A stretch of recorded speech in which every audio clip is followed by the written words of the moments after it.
Myles Turner is injured and will miss a very terrible time to be missing games for Myles Turner. What are the Pacers going to miss on the court? What are the Pacers going to miss off the court? What are they going to miss around the trade deadline? Plus, just since I'm talking about the deadline, might as well squeeze in some trade thoughts. Lots to get to on today's Locked On Pacers podcast.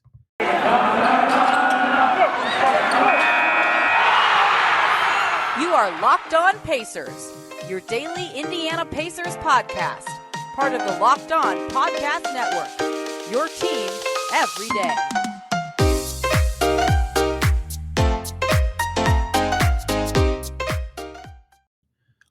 Welcome in to another edition of the Locked On Pacers podcast, where we, of course, talk about the Indiana Pacers as always. My name's Tony East. I cover the team for Forbes and the West Side Community News. And today was supposed to be a trades day, but big news.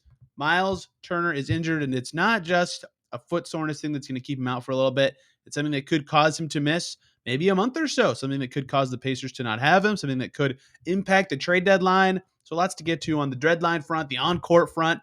Just lots to talk about today with Turner being out for a while. Pacers announcement officially said that he has a stress reaction in his left foot, which per some research I had, per some sports medicine doctors on Twitter tagging me in their database stuff and whatever, it's basically like the first step on like a bone.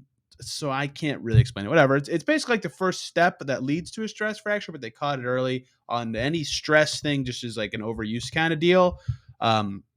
So getting it now is good. It's just you got to stay off of it for it to heal. So in street clothes, Jeff Stott said about a 20-game average missed games in his database for this injury in the past. Basically a month. The Pacers announcement was Turner will continue to receive treatment and will be re-examined in 2 weeks, at which time the Pacers medical team will reassess his status. They included the Pacers medical team thing in there because he got the second opinion in LA. So let's just assume this is a month, a 20-game kind of deal. And it could be longer than that, right? For big men, this is foot things can be longer. That said, Myles, for a guy who's been somewhat injury prone in his career, I believe this is his first foot thing. So who knows there? But 20 games from now is my Excel was right on it and I clicked away.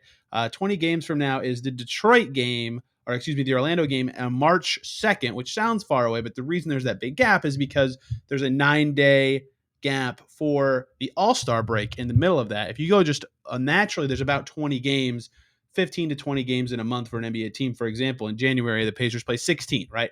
So let's just say it's a little over a month for Turner to get to that 20-game point. It could just be like right after the All-Star break, which is a month and 7 days from now, he could return to action. That is in the average scenario. I have no idea how bad his is or anything like that. That's just a prediction of timeline in general. And I say that not just based on the Pacers thing. I mean, I don't think that their deadline or their timeline they put in their press release suggests he'll be back in 2 weeks, but also because Adrian Wojnarowski reported that Turner's expected to get a CT scan in 2 weeks to check the healing. That'll help clarify a timeline, but sources told Woj that the recovery time could be approximately 1 month, like I just said. So I think that after the All-Star break is about a realistic time to assume Turner will be out.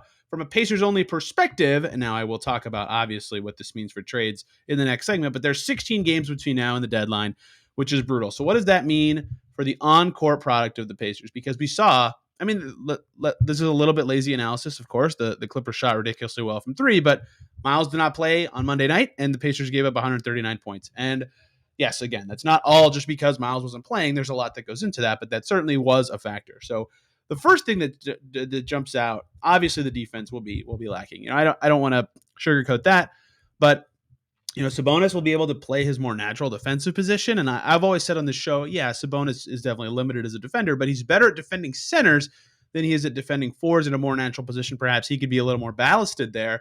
And if you look at the Pacers' advanced on-off numbers with Turner, where they actually suffer more with Turner off, so the Pacers are 2.1 points per 100 possessions better with Turner on the court than off the court this season. I think that matches what we can see. But the defense is actually better with Turner off the court, and the offense is 3.2 points per 100 possessions better with Turner on the court. And again, he's been a more dynamic offensive player this year. Their true shooting percentage is better with him in there because he is at least somewhat of a threat from deep. but their defense has been a little better without him. Their rebounding gets better without him, stuff that we already know. So I think that their defense in general is less versatile, and against a lot of heavy driving matchups will be worse. And there's a lot of good teams that can attack the basket this year. And they have a really tough kind of run of opponents coming up of teams that like to attack the paint and aren't necessarily 3-point shooting teams. The Lakers, the Suns, the Pelicans, the Hornets. I mean, those teams are all coming up in just the next couple weeks. So they will suffer in that obvious way of they don't have the elite rim protector and shot blocker behind them to bail them out. And the Pacers have been a really terrible point of attack defense team this season. I think that's a very underrated reason why they give up a lot of open threes. So without Turner back there to kind of ballast that and uphold it and help out when things are going wrong, will be really painful for this team. They're going to have to find a way there. So Sabonis could, on his own, be a little more comfortable defensively, which could, in theory, help a little bit in games where they're not totally overmatched schematically, like against Golden State, who's a little bit more perimeter oriented, and Clay is still limited, and Steph's drives have been a little different since then, and Draymond's out, right?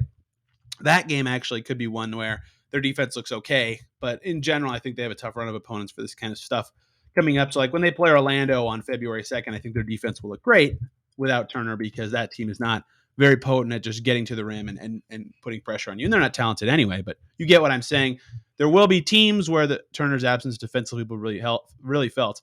Offensively, like I said, though, they are 3 points per 100 possessions better with Turner in the game than out of the game this season. That's, he is a threat on that end this year, despite his shortcomings and his role misplacement per his own words. And, he has never been the guy to seize the opportunity. I don't want to get into that here, but they are good on offense when he's in there because he can be a threat, because he can put the ball on the floor. He's added a little bit, enough versatility to his game to still be a threat, even when he's having off nights like he has this entire month. So I think they'll actually suffer a little bit more offensively in the long term. We'll see if that actually shakes out to be the case. But maybe they won't. Maybe they'll find a little bit of equilibrium and rhythm. I mean, he's only missed one game prior to the Clippers game. Prior to this injury, he'd only missed one game this season. So perhaps when the Pacers play more without him, they will kind of discover a groove and how they can play without Myles Turner.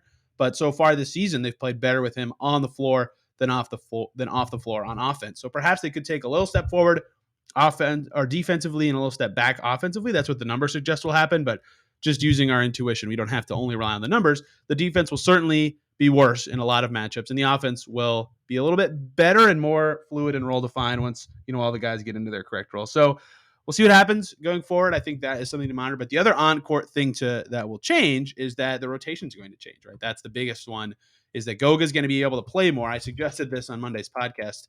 I should have knocked on wood, apparently, when I said it, but the Pacers should be trying to find minutes for Goga every game. Now they obviously can. He'll be the backup center. He was excellent against the Clippers on Monday, his best career game by far. I mean, Basketball Reference has this thing called Game Score, where they used to evaluate your effectiveness in a game. Goga's highest this season before Monday was 8.9. It was 19.3 on Monday. He played his most minutes of the season. If he can continue to have games like that, it's going to be fine to keep playing him. But from a development standpoint, that's big for the Pacers. They'll be able to play him. And if he can play like that, they won't necessarily miss as much of a beat on the floor with him playing. So good opportunity for development with him for Goga going forward. And maybe Isaiah Jackson can steal a few minutes there if there's some foul trouble, which is good as well. They would like to develop him and see what they have in him. And I think this is an opportunity for a couple things too that are nice. Like Lance will now be able to play with bigs he fits better with more often now, right? Like he wasn't playing with Sabonis much against the Clippers. That didn't make a whole lot of sense. I think this is an opportunity to see Duarte plus Goga minutes, which is important. I talked about that on a podcast about a month ago, that the Pacers need to be trying to mix and match these young guys. So that's there are some pluses that come out of this, especially for a 15-29 team that needs to be finding ways to mix and match lineups anyway. 23-year-old O'Shea Brissett, for example, could be a beneficiary as well. That's another guy you want to figure out how he fits with other players on your roster. So there are some benefits in that way, and that's true of any injury that would have happened on this Pacers team. But Goga specifically, who'd been buried, needed this opportunity. So for him, it's a big opportunity. If he can play well going forward, that could make any trading Myles Band-Aid hurt a little less. But I think the Pacers are going to really suffer a bit on defense, especially with their schedule coming up, and maybe stabilize or be a little bit better on offense. But I talked about the trade stuff, and that's the obvious undertones that come from a player getting hurt on January 18th when the trade deadline is on February 10th. So let's talk about what this could mean for the trade deadline for Turner. But first, let's take a short little break and talk about the good folks over at PrizePicks, who I've been telling you about for months. And if you haven't signed up yet, now is the perfect time, because for a limited time, PrizePicks was the best NBA DFS props on the market. They have an exclusive no-brainer of an offer for all of our listeners. $50 for free if a player in your first PrizePicks entry scores a single point in that entry. But you got to use the code NBA when you sign up. Exclusive offer for Locked On listeners. Just use the code NBA when you sign up. They have more props than any other DFS prop operator. All the superstars, all the bench guys who only record a handful of minutes. They offer any prop you can think of. Points, assists, rebounds, threes made, you name it, they've got it. You've got to check it out over at PrizePicks.com. And remember, if you use that code NBA, you can get $50 for free if any player in your entry scores a single point. So again, go to PrizePicks.com or go to your app store, download that app, do your deposit, use the promo code NBA, and you'll get $50 for free if your first entry scores a single point. PrizePicks is daily fantasy made easy. Thank you for making Locked On Pacers your first listen every day. Obviously, big impact on the trade market here on the Myles Turner injury front. That's specifically called out in Woj's piece, who said, first of all, that Turner is expected to be sidelined beyond the February 10th trade deadline. This is Woj's words. With a stretch reaction in his left foot complicating the franchise's hopes to deal him prior to the offseason. Interesting verbiage there. I think that Turner being the most likely guy to get traded was no secret anymore after his public declaring that he wanted a bigger role, after his "this ain't P" tweet, after the team being 15-29 and him only having 1.5 years on his deal left. Many reasons. It doesn't take a brain surgeon to figure this stuff out. He's the most likely guy to get moved, but seeing the franchise's hopes to move him was pretty interesting to me to read that. I'm probably reading between the lines too much. If he is out past the deadline, which seems exceedingly likely given this, and I know that Woj says that he's been central in the Pacers' plans to reshape an underachieving roster. He even puts in here, and this is where I kind of went when I first saw this news. Woj says a stress reaction isn't an injury that will frighten teams away from Turner, but his inactivity and recovery time could temper offers to the Pacers. So I kind of was confused by that because those two things kind of seem to butt heads a little bit. But to me, and that's why I talked about the timeline in the opening segment, if he's only going to be out through the All-Star break, and the amount of time between the deadline and the All-Star break, which starts on the 17th, I believe, or the 16th, is like a week. I don't think that so let's back up and talk about the trade market in general this year, right? The reason that it's slower now and that not much has happened. Cam Reddish got traded and Rajon Rondo got traded, and that's like the only somewhat interesting stuff that's happened so far, is because since the play-in tournament got introduced last year, a lot more teams think they're in it, or a lot of teams would like to know at the last possible moment before they pull triggers on deals what their situation is, what their likely season outcomes are.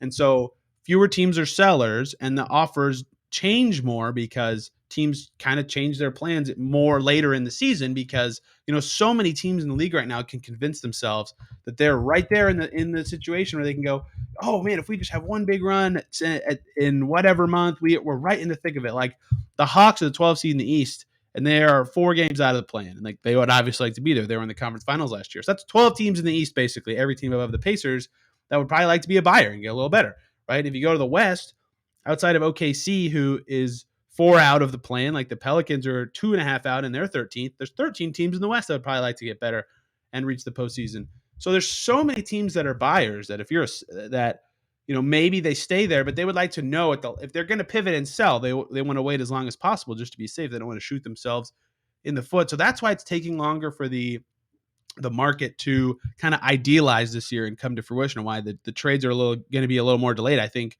in every season going forward with the play-in tournament as a thing, especially as so many teams are trying to compete. I mean, even with beyond the play-in tournament, 25 teams going for it, air quotes, a little bit there, all at the same time is sort of unheard of in the NBA ecosystem. And the Pacers, honestly, or Herb Simon likes to go for it. So make it 26 if you want. So I say all that to say, in regards to Turner, that I wouldn't think, even if the Pacers did have hopes of moving him as this suggests and as our intuition kind of guides us to, and if Turner himself would like to be moved, as maybe he didn't say that necessarily. He even went out of his way to say, no, I didn't want to be traded. I just want more role clarity and want, to be more than a glorified role player. Okay, sure.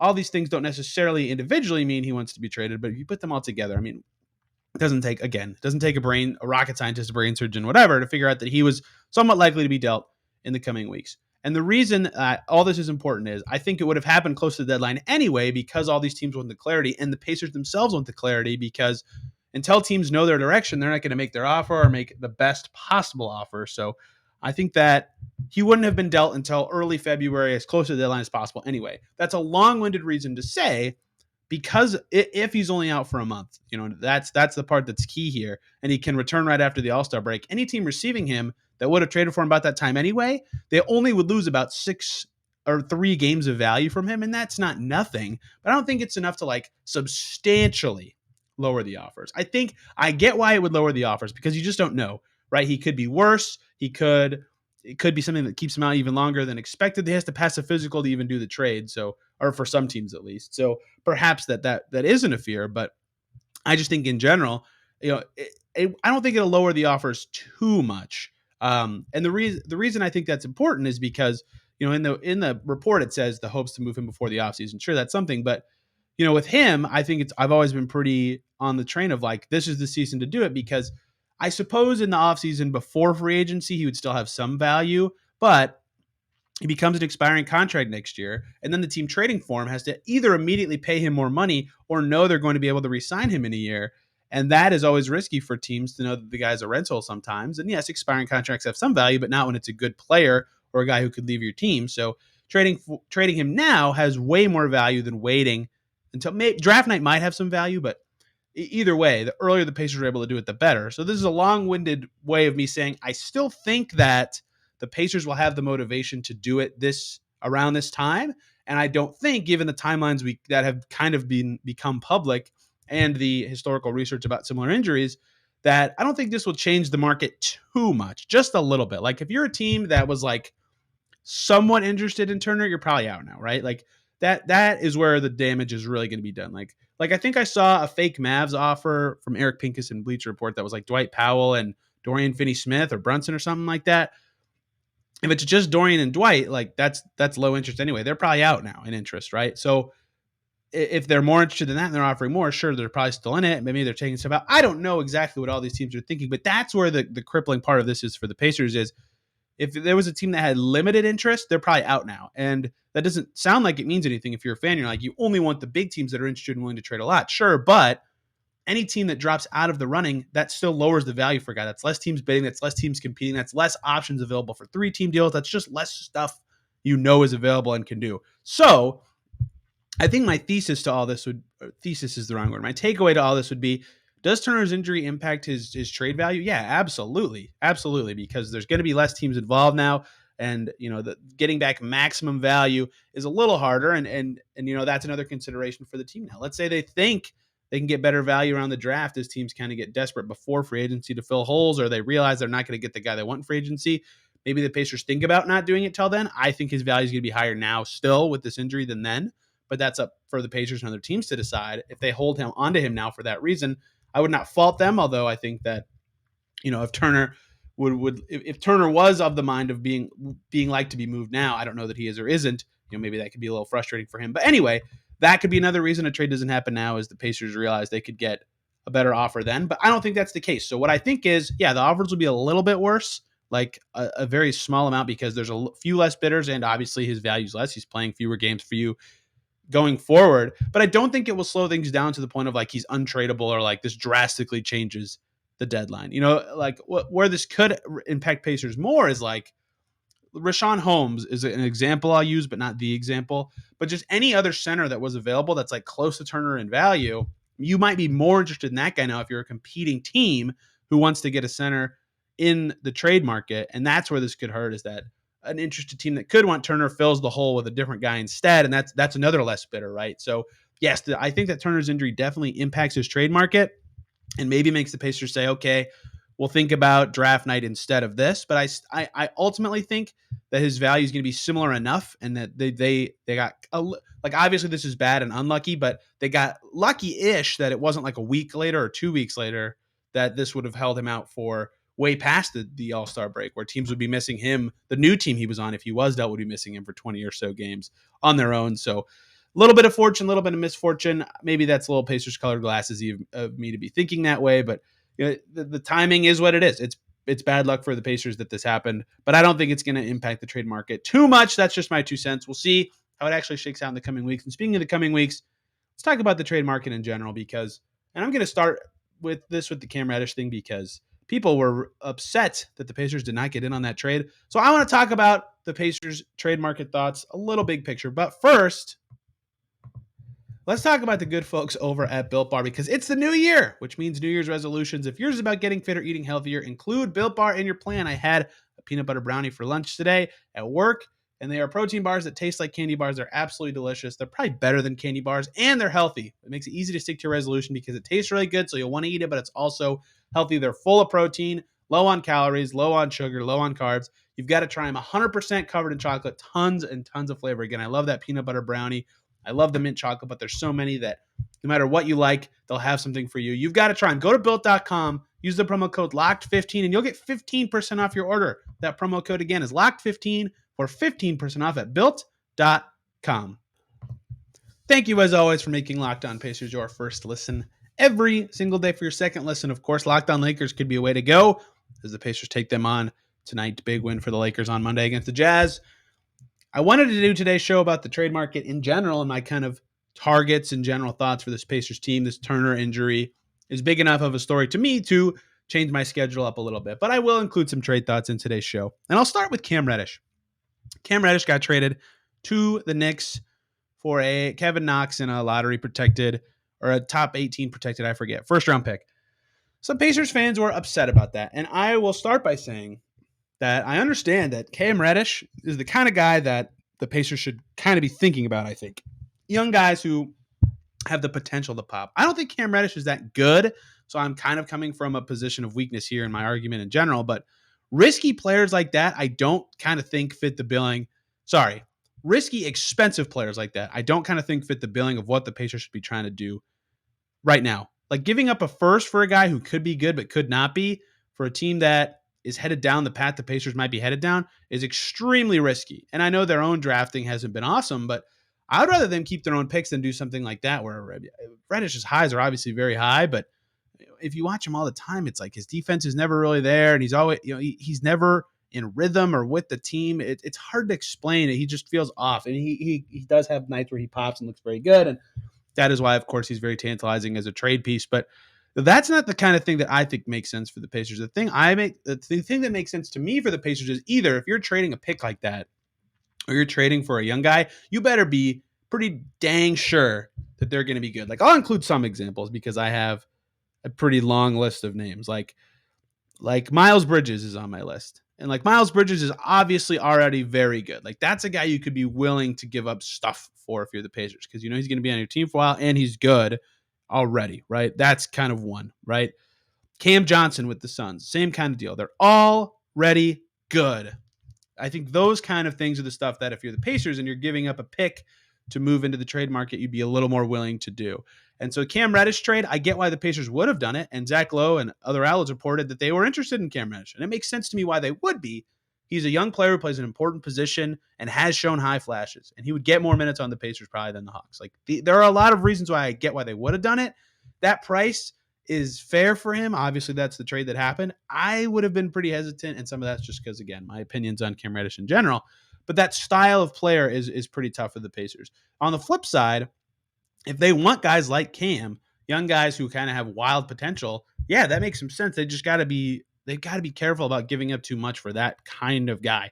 Like on my list of guys, for example, one of them on here, why can I not read? I know his name is on here. It's Darius Bazley, right? From the Thunder, who plays the 4 for them and is kind of inefficient, but can absolutely jump out of the gym, and maybe he puts it together on defense one day.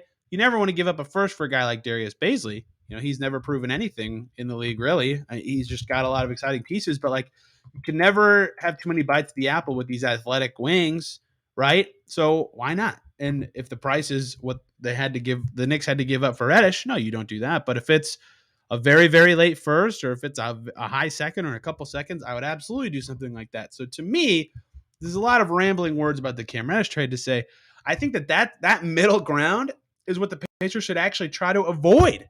This, maybe he's a boomer bust kind of guy, and boomer bust sounds really exciting if you're the fan because you hear the word boom and like he could be great. And I definitely have a couple. Again, I'm projecting a little about my Cam Reddish thoughts. I have probably one or two boomer bust guys on my own list for sure of like they could not be awesome. Actually, I don't know if any of them would be considered boomer bust besides Christian Wood, but I think the Pacers kind of need to avoid that because of where they're at, right? If they go bust on a lot of these guys and give up stuff for them, they'd be in a lot of trouble. Like they don't have a good enough thing already or a good enough core already in place to be able to take that kind of risk at this deadline. So obviously that is also talked about from like kind of a buying position, but those are young. A lot of the names on my list are young players, right? I don't think they should be. There are a couple positions where I think it makes sense for them to get a vet to see how they fit around Duarte and Biggs, and I think obviously the answer is wings there because they don't have good wings right now. So I have a few vets on my list too, but I think the way that Kevin Pritchard has always operated is we'll see him trade for guys who are under contract for a long time and are young, or guys who are kind of underutilized and young, who've already proven that they can be good. Or if he does the boomer bust thing, it's going to be for low value kind of stuff. And I think that that's kind of the position they have to operate from. I don't think they have a strong enough core right now to be getting a lot of boomer bust pieces. And so when they're selling off these vets for whatever they get back, that's a little different because you're not giving up an asset that's going to be on your team going forward. But still, I think they should try to either, you know, go the riskier route instead of a second rounder, or go the much more proven route with some of these vets. And I think that the more I see the reactions to the Cam Reddish trade from Pacerland, or the more I just in general see who people want as who some of the people who I follow and interact with, who they say, oh, this guy makes sense for the Pacers. I'm kind of like, I don't know about that as much. I think there's some other names that make a little bit more sense, but that's a show for another day to get through all those names. Although I did just name like 4 or 5 of them, so maybe I should just do it at this point.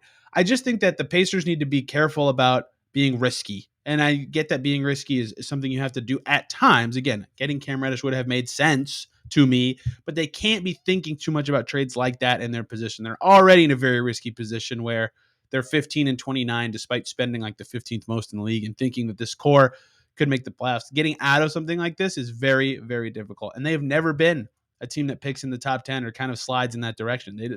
It's kind of uncharted territory for this organization. It's not that they don't know how to do it. Pritchard's picked number 1 before, but it is something that they have to consider going forward as assessing risk and being able to give up first round kind of guys. So I guess this segment for me is less about any specific trade and more about risk assessment and how the Pacers should handle that. Let me know what you think, and if I just was rambling there, but it's something I wrote down today that I wanted to talk about. Hope you guys enjoyed today's show. You can follow me on Twitter at TEastNBA if you'd like to yell at me for some of these thoughts, or the show at Locked On Pacers. Hope you guys have a great day. Tomorrow we'll be talking Lakers, and the Thursday game against the Warriors should be a good one. Every team plays their best against the Lakers. Hope everybody had a great day, and we will see you tomorrow.